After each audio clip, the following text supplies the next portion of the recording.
नमस्कार। हिंदी ज्ञान दर्पण की इस कक्षा में आपका हार्दिक स्वागत है। आज हम कक्षा 6 की वसंत पुस्तिका का दूसरा अध्याय बचपन पाठ, इस पाठ का हम अध्यापन कार्य करेंगे।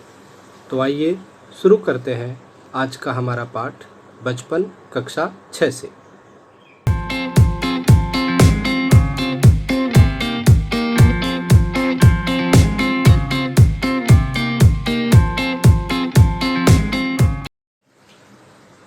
तो आइए सर्वप्रथम हम बचपन पाठ की लेखिका कृष्णा सोबती जी का परिचय तथा पाठ के कठिन शब्दों का अर्थ समझ लेते हैं। महिला कथा लेखिकाओं में कृष्णा सोबती जी का विशिष्ट स्थान है। इनका जन्म 18 फरवरी 1925 को पाकिस्तान के गुजरात नगर में हुआ था। इनकी शिक्षा लाहौर, शिमला तथा दिल्ली में हुई थी।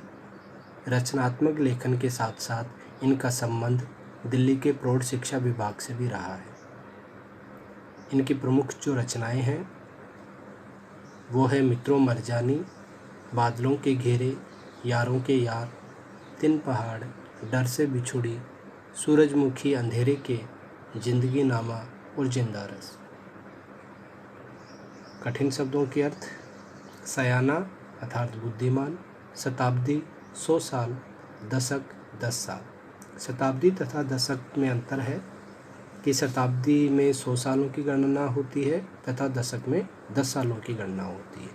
फ्रिल, झालर, मोजे, जुराबें, मनाही, मना करना, इतवार, रविवार, किस्म, प्रकार, आरामदेह, आराम देने वाले, फ़र्क, अंतर, शनिचर, शनिवार, ओलिव ऑयल, जैतून का तेल, कैस्टर ऑयल, अरंडी का तेल, मितली, जी मचलाना या उल्टी आना, निरा, बिल्कुल, बुरकवाते, छिड़कवाते, कमतर, कम, ननिहाल, नाना का घर, हष्ट-पुष्ट अर्थात ताकतवर, चर्च, गिरजाघर, स्पीड, गति, अटपटा यानी अजीब, तकलीफ, दर्द या पीड़ा।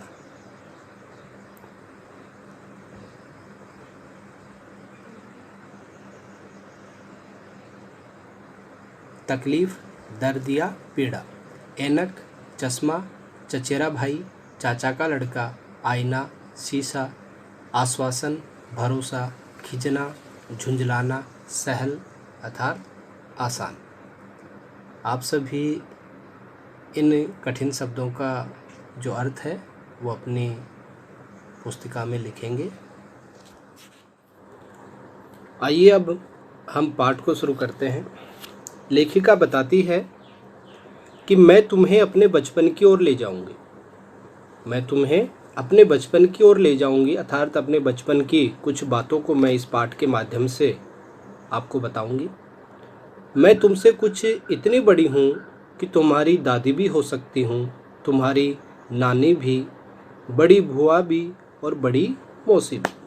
परिवार में मुझे सभी लोग जीजी कह कर ही पुकारते हैं। यानी जब उन्होंने ये पाठ लिखा उस समय के बारे में वो बता रही हैं। हाँ, मैं इन दिनों कुछ बड़ा बड़ा यानी उम्र में सयाना महसूस करने लगी हूँ। उम्र में सयाना यथार्थ हमने शब्दार्थ में पढ़ा था बुद्धिमान। शायद इसलिए कि पिछली शताब्दी में पैदा हुई थी। मेरे पहनने ओढ़ने में भी काफ़ी बदलाव आए हैं। पहले मैं रंग बिरंगे कपड़े पहनती रही हूँ, नीला, जामुनी, ग्रे, काला, चॉकलेटी। अब मन कुछ ऐसा करता है कि सफ़ेद पहनो। अर्थात वो बचपन के बारे में बताती है कि वो रंग बिरंगे कपड़े पहनना उनको पसंद थे, लेकिन अब कुछ हल्के रंग के कपड़े जैसे सफ़ेद कपड़े वैसे वो पहनना पसंद करती हैं। गहरे नहीं, हल्के रंग।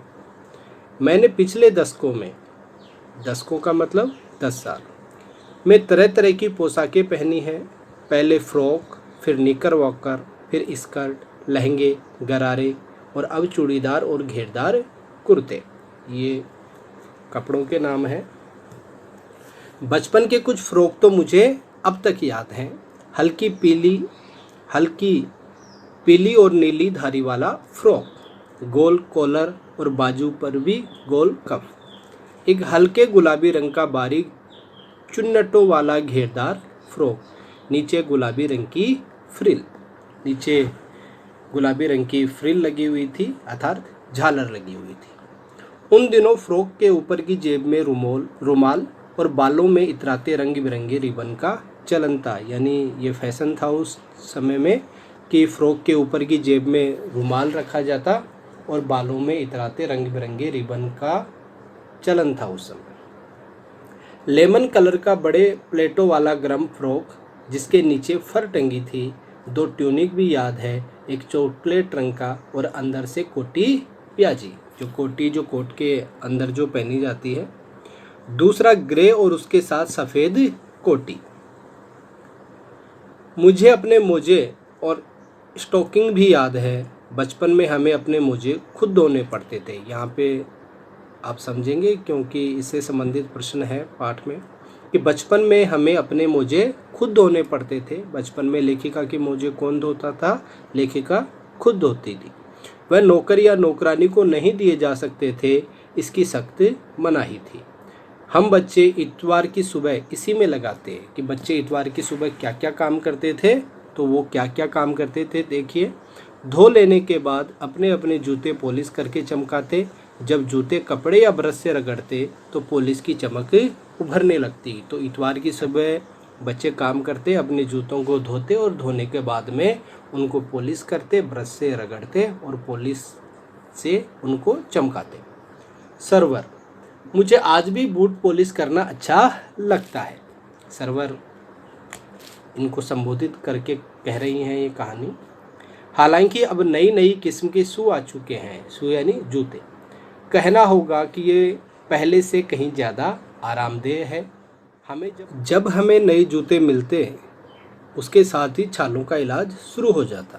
कहने का मतलब ये है कि जब जूतियाँ या चमड़े के जूते जब पहने जाते तो उनके साथ साथ पीछे रुई के फोए भी लगाए जाते थे, जिनसे पैर की पीछे की छाल जो थी वो छिलती नहीं थी। नहीं तो वो आरामदेह नहीं होते थे उस समय जूते, जिनसे छाल रगड़ खा करके छिल जाती थी और उनसे खून वगैरह दर्द वगैरह होने लगता था। जब कभी लंबी सैर पर निकलते अपने पास रुई ज़रूर रखते।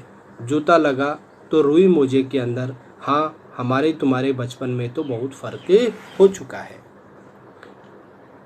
हर शनिचर को हम ऑलिव ऑयल या कैस्टर ऑयल पीना पड़ता था। लेखिका बताती है कि उनको हर शनिवार को जैतून का तेल या अरंडी का तेल जो था वो पीना पड़ता था। यह एक मुश्किल काम था। शनिचर की सुबह से ही नाक में इसकी गंध आने लगती, यानी पहले से ही एहसास होने लगता कि आज शनिचर है, शनिवार है और आज ये पीना पड़ेगा। छोटे शीशे के गिलास जिन पर ठीक खुराक के लिए निशान पड़े रहते थे कि भाई कितना देना है, उसके लिए निशान बनाए रखते थे। उन्हें देखकर ही मितली होने लगती, यानी उन गिलासों को, शीशे के गिलासों को देखकर के ही लेखिका कहती है कि उल्टी जैसा एहसास होने लगता। मुझे आज भी लगता है कि अगर हमने भी पीते वह शनिवारी दवा, कुछ ज़्यादा बिगड़ने वाला नहीं था, सेहत ठीक ही रहती। लेखिका कहती है कि मुझे अब भी लगता है कि अगर शनिवार को पीने वाली वो दवा अगर हम नहीं पीते तो भी ज़्यादा कुछ नहीं बिगड़ता, सेहत तो ठीक ही रहती।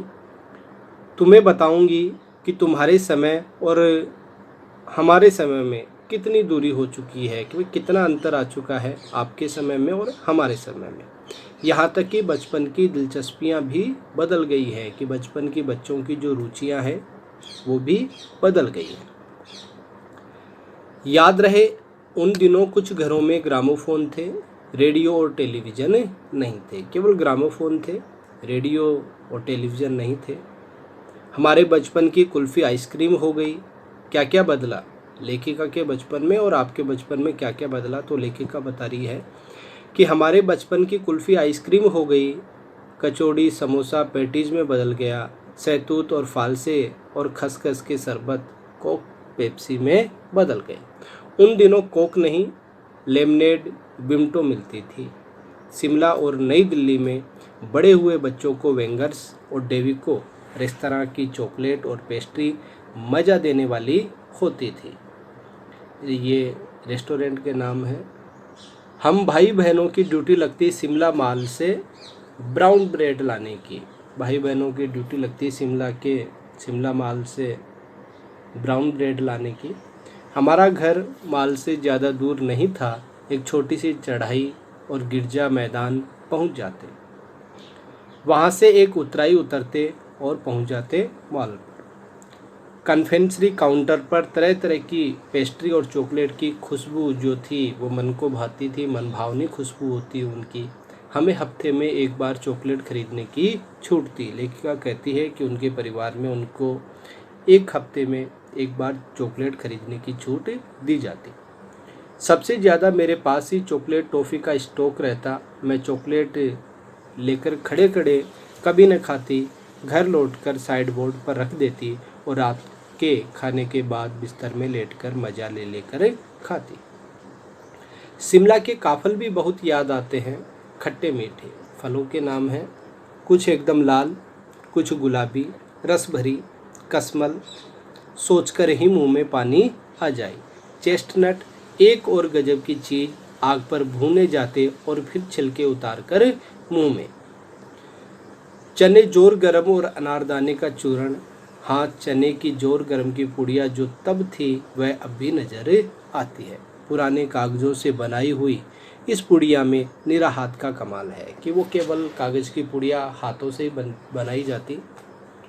नीचे से तिरछी लपेटते हुए ऊपर से इतनी चौड़ी कि चने आसानी से हथेली पर पहुंच जाए।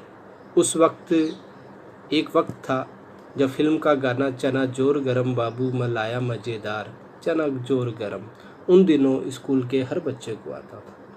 कुछ बच्चे पुड़िया पर तेज मसाला बुरकवाते। पूरा गिरजा मैदान घूमने तक यह पुड़िया चलती। एक एक चना पापड़ी मुंह में डालने और कदम उठाने में एक खासी लय रफ्तार थी। यानी धीरे धीरे वो चना पापड़ी मुंह में डालते जाते और धीरे धीरे चलते जाते। छुटपन में हमने शिमला रिज पर बहुत मज़े किए हैं। चोटी पर, शिमला की पहाड़ियों की चोटी पर घोड़ों की सवारी की है। शिमला के हर बच्चे को कभी न कभी ये मौका मिल ही जाता है। हम जाने क्यों घोड़ों को कुछ कमतर करके समझते, उन पर हंसते थे। ननिहाल के घोड़े खूब हष्ट पुष्ट और खूबसूरत थे। उनकी बात फिर कभी करें। शाम को रंग बिरंगे गुब्बारे, सामने जाखू का पहाड़, ऊंचा चर्च, चर्च की घंटियां बजती तो दूर दूर तक उनकी गूंज फैल जाती। लगता इसके संगीत से प्रभु यीशु स्वयं कुछ। सामने आकाश पर सूर्यास्त हो रहा है। गुलाबी सुनहरी धारियाँ नीले आसमान पर फैल रही हैं। दूर दूर फैले पहाड़ों के मुखड़े गहराने लगे हैं और देखते देखते बत्तियाँ टिमटिमाने लगी कि सूर्यास्त का समय हो रहा है। दूर के जो पहाड़ हैं वो धीरे धीरे धुंधले धुंधले दिखाई देने लगे हैं और बत्तियाँ जलने लगी, यानी लाइट वगैरह जलने लगी। रिज पर की रौनक और मॉल की दुकानों की चमक के भी क्या कहने। स्कैंडल पॉइंट की भीड़ से उभरता कोलाहल। कोलाहल का तात्पर्य है आवाज़। सर्वर स्कैंडल पॉइंट के ठीक सामने उन दिनों एक दुकान हुआ करती थी जिसके शोरूम में शिमला कालका ट्रेन का मॉडल बना हुआ था। शिमला से कालका जो ट्रेन जाती थी उसका मॉडल बना हुआ था। इसकी पटरियाँ, उस पर खड़ी छोटे छोटे डिब्बों वाली ट्रेन, एक और लाल टीन की छत वाला स्टेशन और सामने सिग्नल देता खंबा। थोड़ी थोड़ी दूर पर बनी सुरंगें। पिछली सदी में तेज रफ्तार वाली गाड़ी वहीं थी। कभी कभी हवाई जहाज भी देखने को मिलते। दिल्ली में जब भी उनकी आवाज़ आती, बच्चे उन्हें देखकर बाहर दौड़ते। दिखता एक भारी भरकम पक्षी उड़ा जा रहा है पंख फैलाकर। यह देखो और वह गायब। उसकी स्पीड ही इतनी तेज लगती। हाँ, गाड़ी के मॉडल वाली दुकान के साथ एक और ऐसी दुकान थी जो मुझे कभी नहीं भूलती। यह वह दुकान थी जहाँ मेरा पहला चश्मा बना था। वहाँ आँखों के अंग्रेज डॉक्टर थे। जो डॉक्टर थे वो अंग्रेज थे। शुरू में चश्मा लगाना बड़ा अटपटा लगा, बड़ा बुरा लगा, अच्छा नहीं लगा। छोटे बड़े मेरे चेहरे की ओर देखते और कहते, आंखों में कुछ तकलीफ है? इस उम्र में ऐनक, दूध पिया करो। मैं डॉक्टर साहब का कहा दोहरा देती, कुछ देर पहनोगी तो ऐनक उतर जाएगी। कि वो डॉक्टर साहब ने जो बताया था कि कुछ देर पहनने से ऐनक उतर जाएगी, वही जवाब वो लोगों को दे देती। वैसे डॉक्टर साहब ने पूरा आश्वासन दिया था, लेकिन चश्मा तो अब तक नहीं उतरा, नंबर बस कम ही होता रहा। मैं अपने आप इसकी जिम्मेवार हूँ। जब आप दिन की रोशनी को छोड़कर रात में टेबल लैंप के सामने काम करेंगी तो इसके अलावा और क्या होगा। हाँ, जब पहली बार मैंने चश्मा लगाया तो मेरे एक चचेरे भाई ने मुझे छेड़ा, देखो देखो कैसी लग रही है। आँख पर चश्मा लगाया ताकि सूझे दूर की, यह नहीं लड़की को मालूम सूरत बनी लंगूर की। मैं खीजी कि मुझ पर यह क्यों दोहराया जा रहा है, पर शेर बुरा न लगा कि उसका जो चचेरा भाई था, लेखिका का चचेरा भाई, वो उन्हें चिढ़ाता और चिढ़ाते हुए कहता कि आँख पर चश्मा लगाया ताकि सूझे दूर की, यह नहीं लड़की को मालूम सूरत बनी लंगूर की। जब वे चाय पीकर चले गए तो मैं अपने कमरे में जाकर आईने के सामने खड़ी हो गई। कई बार अपने को देखा, ऐनक उतारी, फिर पहनी, फिर उतारी, देखती रही, सूरत बनी लंगूर की। नहीं नहीं, हाँ हाँ हाँ। मैंने अपने छोटे भाई का टोपा सिर पर रखा। कुछ अजीब लगा, अच्छा भी और मजाकिया भी। तब की बात थी, अब तो चेहरे के साथ घुल मिल गया है चश्मा। जब कभी उतरा हुआ होता है तो चेहरा खाली खाली लगने लगता है। याद आ गया वह टोपा, काली फ्रेम का चश्मा और लंगूर की सूरत। हाँ, इन दिनों शिमला में मैं सिर पर टोपी लगाना पसंद करती हूँ। मैंने कई रंगों की टोपियाँ जमा कर ली हैं, कहाँ दुपट्टों का ओढ़ना और कहाँ सहज सहल सुभेते वाली हिमाचली टोपियाँ। यह पाठ एक संस्मरण है। इस पाठ में लेखिका ने अपने बचपन की घटनाओं के बारे में, क्रियाकलापों के बारे में तथा अपनी यादों के बारे में बताया है। लेखिका कहती है कि उम्र के बढ़ने के साथ साथ इसके पहनने ओढ़ने में भी काफ़ी बदलाव आया है। हम समझ सकते हैं कि आज के समय और प्राचीन समय में क्या क्या अंतर आए होंगे। तो कुछ अंतर हैं। प्राचीन समय में मनोरंजन के साधन gramophone, tape recorder, transistor, radio आदि थे। आज हम टीवी, सिनेमाघर आदि मनोरंजन के साधन हैं हमारे पास आज। पहले पत्र आदि के द्वारा हम अपने संबंधियों तथा मित्रों को संदेश भेजा करते थे। आज हम टेलीफोन के माध्यम से, मोबाइल के माध्यम से, इंटरनेट आदि के द्वारा मिनटों में अपनी बात लोगों तक पहुंचा सकते हैं और लोगों से उनकी बात जान भी सकते हैं। पहले रिक्शा हुआ करते थे, बस, ट्राम, टैक्सी आदि यात्रा के साधन थे। आज मेट्रो ट्रेन, बुलेट ट्रेन के द्वारा हम मिनटों की लंबी दूरियां तय कर सकते हैं। इस प्रकार के अनेक परिवर्तन वर्तमान और प्राचीन समय में देखने को मिलते हैं। धन्यवाद। आज के लिए इतना ही। इस पाठ से संबंधित अन्य अध्ययन सामग्री आपको लिंक के माध्यम से दी जाएगी और इस पाठ से संबंधित एक ऑनलाइन परीक्षा का भी आयोजन किया जाएगा, जिसका लिंक आपको अतिशीघ्र दे दिया जाएगा। धन्यवाद।